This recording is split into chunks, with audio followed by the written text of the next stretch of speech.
Hello, my lovelies, and a big hello to all my new subscribers as well. I'm very excited to see you all.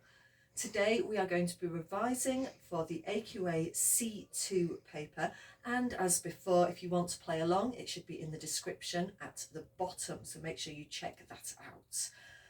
So, what's coming up on the paper? What do you need to know? And I've got some practice questions to go for with the Trilogy 2020 C2 paper.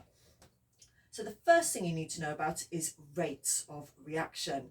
Now, rates of reaction, it's fairly simple. You need to do the calculation, and the calculation, it's usually something that happens in grams per second or something like that. So you find the grams or the moles or whatever they've given you, and you divide it by the per second, because rate is always about time. It could be in minutes, it could be in seconds, it could be in hours. It shouldn't be in weeks or years, but you never know what they're going to come up with. So especially as you've already been given a rates question on C1. So I'm not quite sure what they're going to ask you about rates on this one. The required practical's already come up. There are 4 things that affect the rate of reaction that you need to know about. And the easiest way to remember this is to remember about our friend Frosty the Snowman. Now, Frosty the Snowman, it's not Frosty, although it's a similar tune. And we know that you can put on the subtitles and sing along, by the way. We know that Frosty the Snowman likes to speed up reactions using temperature, surface area, concentration and pressure. There must have been a catalyst in that old silk hat they found, 'cause once they placed it on his head, he began to lower activation energy. Yes, Frosty the Snowman likes to speed up reactions using temperature, surface area, concentration and pressure. The singing hasn't finished, by the way. So, anyway, those are the 4 ways you can speed up a reaction. You can increase the heat, you can use temperature. You can increase the surface area. Now this means making whatever you've got smaller. If you've got, say, an arm, if I sliced the arm in 2, I would have a greater surface area. Okay, there would be more things that could get in and invade my arm and be all, haha, make it septic. You've already done your biology papers, let's not worry about infection. Temperature, surface area, concentration. This isn't thinking harder about it. This means putting more particles in. So if you have got a solution, you would have more particles in there. So think of it like fruit juice. If you like your squash almost straight out the bottle with a tiny bit of water, you have it concentrated. You could also do it with a tiny bit of squash and a lot of water and dilute it down. So the opposite of concentration is dilution.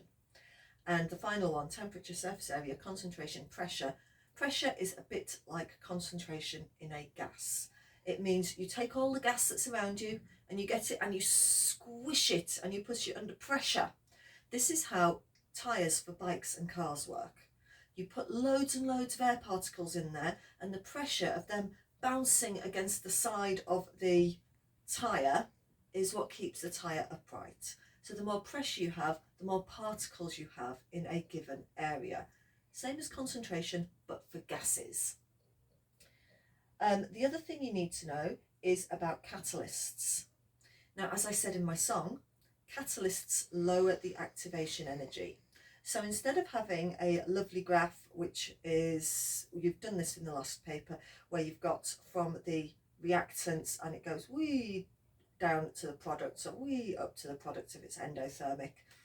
This one will go up only a little bit and then you'll have a little dip. The catalyst actually makes it do a different pathway. So there's often 2 or 3 reactions and the activation energy is lower. So if you're asked to draw on what the catalyst would do, draw a little M shape lower than the initial activation energy. Okay, we're then going to look at reversible reactions and have a go at a question. So reversible reactions.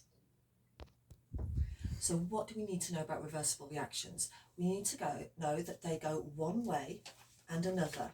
They're going both ways. It's a dynamic equilibrium. You're one way and the other. They're going both ways in a reversible reaction. Thank you for providing drums with your head, darling, on the background there. So yeah, it's going two ways. It's going in the forward direction and in the backward direction. And the reaction is happening when it's set up in equilibrium. It's happening at the same rate going forwards as going backwards. And you need to know about how to move the equilibrium, which is Le Chatelier's principle. Le Chatelier, really simple. It's if you change something, then the equilibrium's going to move. If I have got a reaction where the forwards way, so if I'm going forwards, that's hot, and if I'm going backwards, that's endothermic, that's cold. If I'm going to increase the temperature, we want to get back to normal, so we're going to make it go more in the endothermic direction. Okay? If we have, say, gases, because they do love the Haber cycle, so if we've got our nitrogen and hydrogen, we have got one nitrogen molecule, N2, 3 hydrogen molecules, H2, making 2 ammonia molecules, NH3.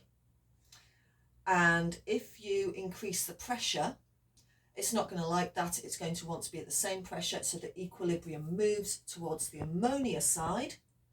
And so we make more ammonia, which is usually the forward reaction.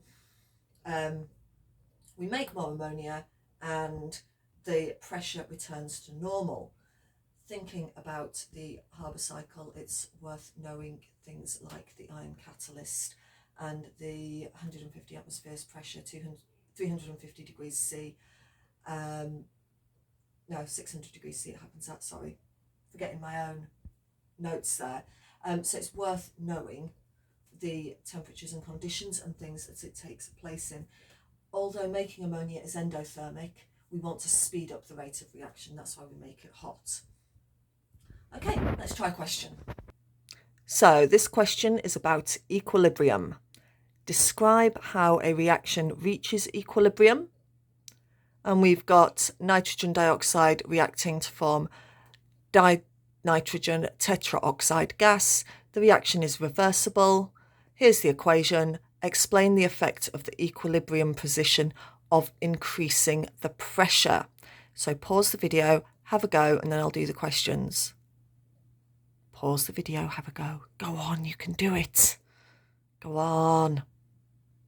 All right, let's do the answers. How does a reaction reach equilibrium? Perfect answer would be we can't have any escape of reactants and products. Equilibrium is reached when the forward and reverse reactions occur at exactly the same rate. Hopefully you listened to what I was saying earlier and have got that one down. And then if we increase the pressure, you should have spotted 2 molecules here, 1 molecule there.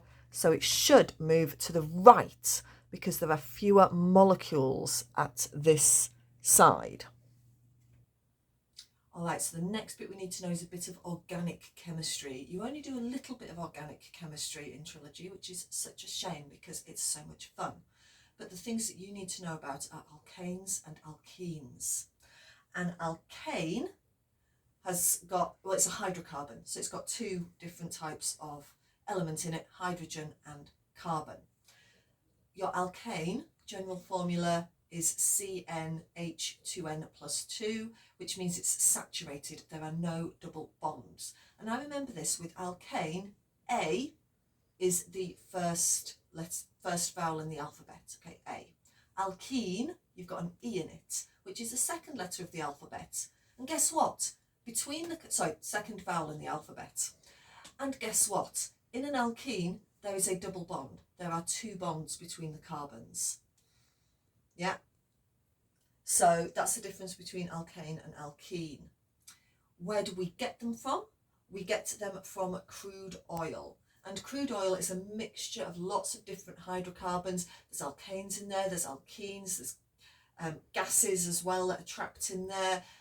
there's not just alkanes and alkenes. They're all different shapes as well. They don't just go in a straight line. Some of them branch off. But anyway, we've got all of these different molecules which all have different boiling points.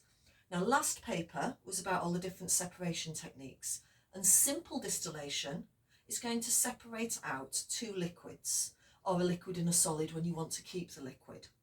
Fractional distillation has this huge column, and the crude oil goes in at the bottom, and it's heated up. And as it heats up, all of the molecules turn into a gas, except for bitumen, which comes off at the bottom and is used for road surfaces. And as it goes up, it gets cooler because all heat's at the bottom, and so you then get other fractions coming off. So you've got diesel oil coming off, and you've got naphtha coming off, and naphtha is mainly used for cracking, which is splitting them apart so you can get more useful smaller molecules. And you've got jet fuel, and you've got petrol, and you've got then natural gas coming off at the top, which is room temperature. So things like methane, ethane, propane, butane. Make sure you can do the counting for organic chemistry. After that, it's easy. It's just like Latin. It's like pentane, hexane, heptane, and all the rest of it. But the first ones, meth, eth, prop, but. Methane, ethane, propane, butane. And these ones all come off the top as a gas. We are going to try a bit of a question now, and then I'm going to talk about the properties of these. So if you're playing along at home, it's question 3. I'm going to bring it up on the screen for you. So here we go, question 3.3. Hydrocarbons are used to make polymers. Polymers are used to make plastic bags. In 1 year, 8.0 billion plastic bags were used. The next year, there was a charge for plastic bags and only 1.3 billion plastic bags were used. Calculate the percentage decrease in the number of plastic bags used. So this is a mathsy question, which I thought I'd throw in just to remind you to take a calculator with you, really. Have a go at this using all of your lovely maths skills. Remember, we want the percentage decrease. And here comes the answer. So if you haven't already paused the video and do it, pause it now. Okay, let's go. So we needed to know the difference, which is 8 billion minus 1.3 billion, which gives us 6.7 billion. And 6.7 divided by 8 would give us 0.83, but that's not the percentage. We would need to do 83.8 as the percentage. You could do 83.75 as well. I tend to do all my working to 3 significant figures unless it says otherwise. If you don't know how to do this, by the way, just try and do some numbers divided by some other ones and do something, because you will get marks, especially if they say give the answer to 3 significant figures, 2 decimal places, whatever. Make up a sum, do it, and give your answer to that number of significant figures or decimal places, and you get a mark. Just for knowing a few maths terms, you get a mark. Okay. Next question. We've got a boiling point question of 3 alkanes. You need to know the general formula for alkanes, which you can figure out from the thing there, or you could just know it. And then explain the trend in the boiling point of the alkanes. So let's pause the video and have a go at it. Okay, so the answers, the general formula is, of course, CnH2n plus 2. That's alkanes. Alkenes, of course, having that 1 double bond in there, they've lost 2 hydrogens. Explain the trend in the boiling point of alkanes. Explain, not describe. You don't say that, oh yeah, the longer the alkane, the higher the boiling point. That has just described it. So you do get a mark for describing it, and you need to say why. And it's because the weak intermolecular forces increase. You are not finished with your structure and bonding. Okay, so we still need to know about strong bonds. Your covalent bonds are shared pair of electrons, And you need to know that intermolecular forces are weak. And I'm actually going to show you why these weak intermolecular forces increase now. Okay, so properties and uses of alkanes. So I've got my little alkane here, which this one is methane. It's only got one carbon on it. The rest are hydrogens. Carbon is always black, hydrogen's always white. What can I use it for? I can react it with oxygen. When we react, we break all the bonds and they reform, and we make carbon dioxide and water. Obviously that equation isn't balanced. They do love a nice balance the equation for the combustion of methane or propane. If you get to do ethane to balance it, immediately put 2 ethanes there, because then the number of hydrogens works out better. Okay, if you've got an odd number of carbons, use 1 of them. If you've got an even number of carbons, use 2 of them, because then all the oxygen molecules balance out nicely. Okay, just a little bit of a pro tip there. I've been doing them for ages, so yeah. You can also combust the bigger ones, but look at this, it's huge.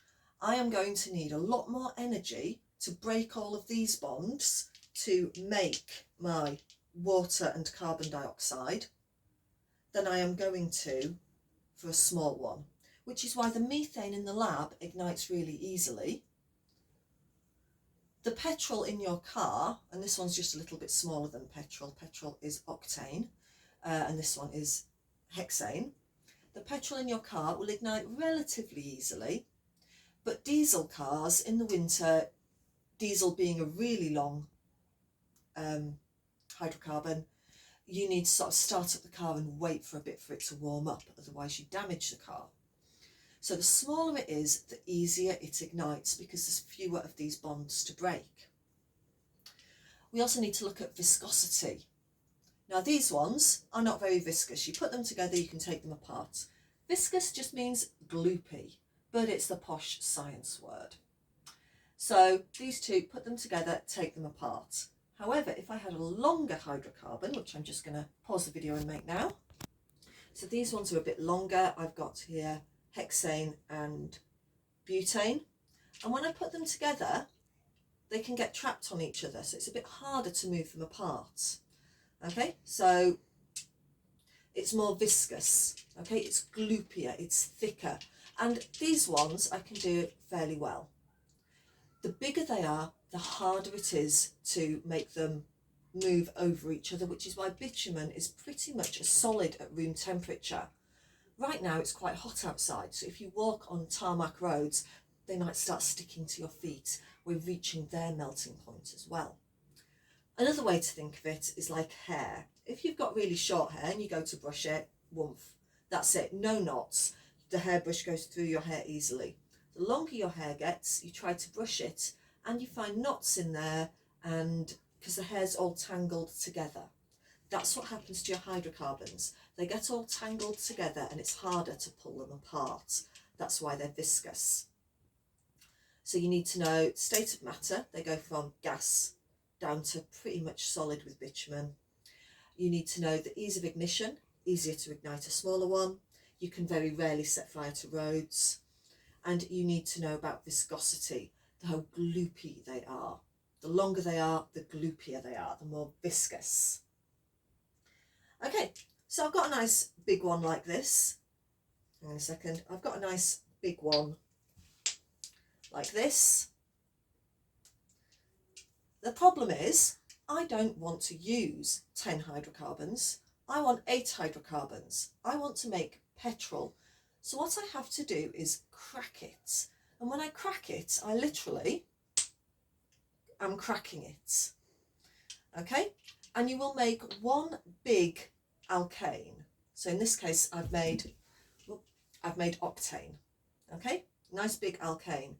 And I've also got a hydrocarbon here, which has got just 4 hydrogens on it.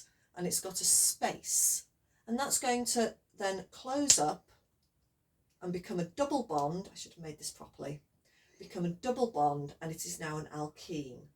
You will make one big alkane and everything else will be alkenes.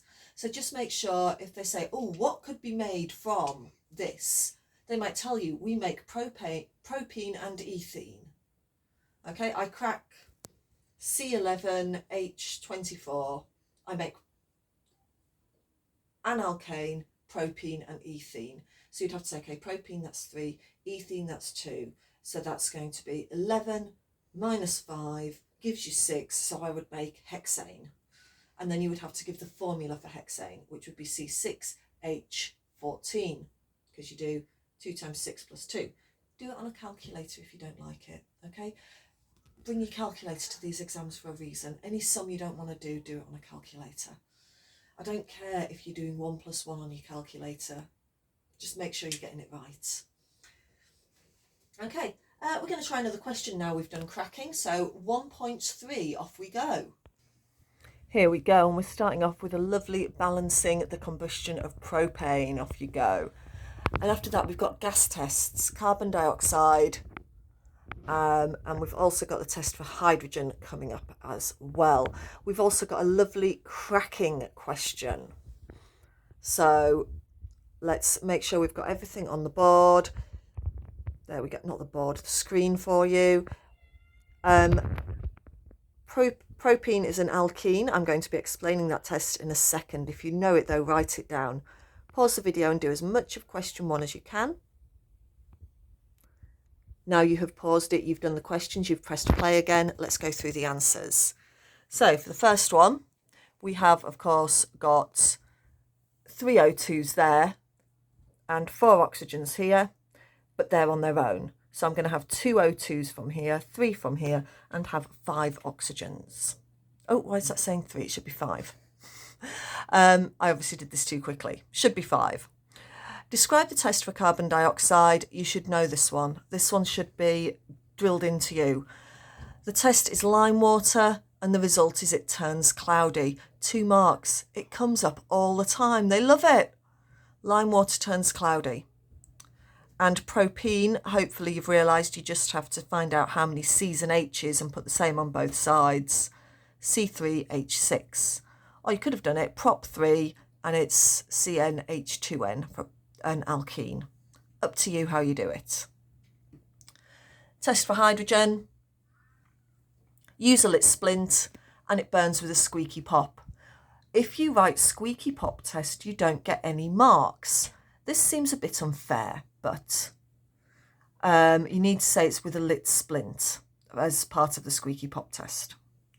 And the last one, propene is an alkene, test for alkenes. So my test is to use bromine. And bromine is a sort of orangey colour, or bromine water. So bromine's a sort of orangey colour. And let's take a look at what's going to happen. I've got my alkene, I've got my bromine. My bromine goes along and attacks it. And the double bond breaks, like that. And the bromine can then join on. And it makes a bromoalkane. So let's pop our bromines on there. We now have a bromoalkane. Okay, an alkane with bromine on it as well. And of course, because it's on the alkane, we now no longer have our orange bromine. So my test is bromine or bromine water changes from orange to colourless. Okay, let's move on. Okay, so not much left to do, you'll be pleased to hear. You need to know how to test for purity. A pure substance has a set melting point and boiling point. Pure water melts or freezes at exactly 0 degrees C. 1 degree C, it is all water. The reason why we don't see that in real life is because water often has impurities in it. But if it's pure, it's got one thing. So what do I expect to see if I'm testing to see if something is a pure substance? I expect to see a melting point where, bam, everything melts at one temperature. If you do the graph, it's like your specific latent heat with physics. It'll go up, it'll go across, and it'll go up. And that across temperature, that melting point, is one temperature. If you've got a mixture, it goes up and then it starts to curve, and it'll curve again and then go up. Okay, so it's looking a little bit like, yeah, I'm starting to melt, still give me a bit of heat, I'm melting. Oh yeah, this is good, but I'm still a bit solid, still a bit, yeah, and finally I've all melted. And it'll do it over a range of temperatures. A pure substance, one single temperature. Formulae I've written down. You need to know lots of formulae. If you can write it, that's great, but remember to do your capital letters and make them really obvious. If your handwriting is rubbish, and so many of you have rubbish handwriting for one reason or another, I do as well. Have a special handwriting for writing the chemical formulae. Okay? Just so it's really, really obvious, with the lowercase l especially. Okay, we really want that to go down and then a little tiny flick at the bottom to show that it's an L, because otherwise it could be an I, which you should be putting your serifs on, or it could be a 1, which you know me, when I draw a 1 I always do a little flick at the top just to differentiate them. And every new element starts with a capital letter, otherwise we don't know what we're doing. Si, for example, could be silicon, or it could be sulfur iodide. I always teach by saying about the Pen Island hashtag. Pen Island forgot to put capital letters in their hashtag, and people didn't realise they were a stationery shop. Yes. So, you need to know chromatography. Again, for this paper, it could come up again. So make sure you know your chromatography. Are you quite recovered from Pen Island? Yeah. Okay. You need to know your chromatography. You need to know how to calculate your RF. And that's the percentage of the way it's moved up the paper, the RF. Okay? So it should always, it's never going to go off the top. So it should never be more than 100 or more than 1. Okay, so the other thing I needed to tell you is that, of course, fossil fuels, all of our crude oil is in fact made from dead dinosaurs. So I've got a little dinosaur here to remind me of that. Okay, the other thing we needed to do was a few more tests. We've already done the alkenes, we've done carbon dioxide, we've done hydrogen. You need to know the test for oxygen is that it relights a glowing splint. And I love that test, I could do that for hours, I really could. And the other one is a test for chlorine. So chlorine gas you need to use damp blue litmus, and the chlorine will bleach the litmus and then turn it red. So it bleaches it white, then red. Yeah? Blue litmus, white, red, and that's chlorine. Right, we're also looking at the atmosphere as well. That comes up in this exam. You need to know how the atmosphere has changed. So things like, oh yeah, there used to be lots of ammonia and carbon dioxide and sulfur dioxide and stuff, and water vapor, and there was volcanoes that put everything in the air and stuff like that. But then over time, the earth cooled down, the water turned into water instead of vapor, so it was a liquid, and then we got the seas, and then plants came along, and so all the carbon dioxide in the atmosphere was taken in to the leaves and then given out as oxygen, and that change allowed animals to live, and they ate some of the plants as well, and then the dinosaurs all died, and then humans found their fossilized remains and their oil and were burning them, and that's why the carbon dioxide level is rising at the moment. All of the dinosaurs that ate the leaves and stuff, they did that, and all the carbon was trapped in here and they died, and that was trapped underground. We've dug it up and burnt it to make carbon dioxide, which is a greenhouse gas and is contributing to climate change. It's making the earth a little bit hotter. Yeah? So hopefully all of that made sense. Our dinosaurs need to stay where they are, really, and we shouldn't be burning them, although we're running out of dead dinosaurs to burn. So you've got all sorts of problems coming for you as adults, and this is why we teach it, though, so that you can think of solutions. And we've done about renewable resources in P1 as well to help you out there. You need to know about potable and wastewater again, and how to make potable water from wastewater. You also need to know about alternative ways of getting minerals from the ground, which include phytomining and bioleaching. Phytomining begins with a P. Plant begins with a P. Phytomining uses plants to mine things. So what you do is you plant usually brassicas, cabbages, things like that, cabbages and broccoli and all of that, and you plant them on top of a very, very low grade ore. So we've got most of the ore out, but hey, let's plant some cabbages on top. And the cabbages suck up all of the copper ions usually. And then you get all the cabbage leaves, which are rich in copper. You burn the leaves, so you're left with copper oxide. You then react that with sulfuric acid and you get copper sulfate, and then you can do electrolysis and separate off the copper. Yeah, nice and easy, that one. Bioleaching, you use bacteria to eat through the ground, basically. So you've got all this bacteria, you put the really low grade ore in, it eats through it, and it poos out the copper. So it ends up, it's not pure, but we can then process it. You also need to know about reduce, reuse, recycle. Yeah? So hopefully you've all been watching Bob the Builder and stuff like that, because he was big into that when you were very small.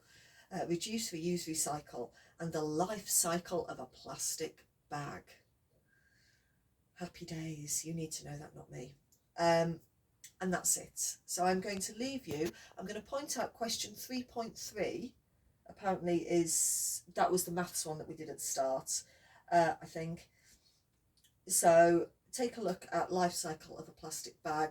You need to look at the crude oil turned into plastic and then thrown away. That's a waste. What you can do is you can use it again and take it shopping again and again, or you could use it for a different purpose, or you can recycle it and it can be turned into something else. Okay, if you've got any questions, let me know. I'm going to upload this now and pop a link into the description for the paper for you. Okay, take care, happy revising, and good luck on Tuesday, everyone.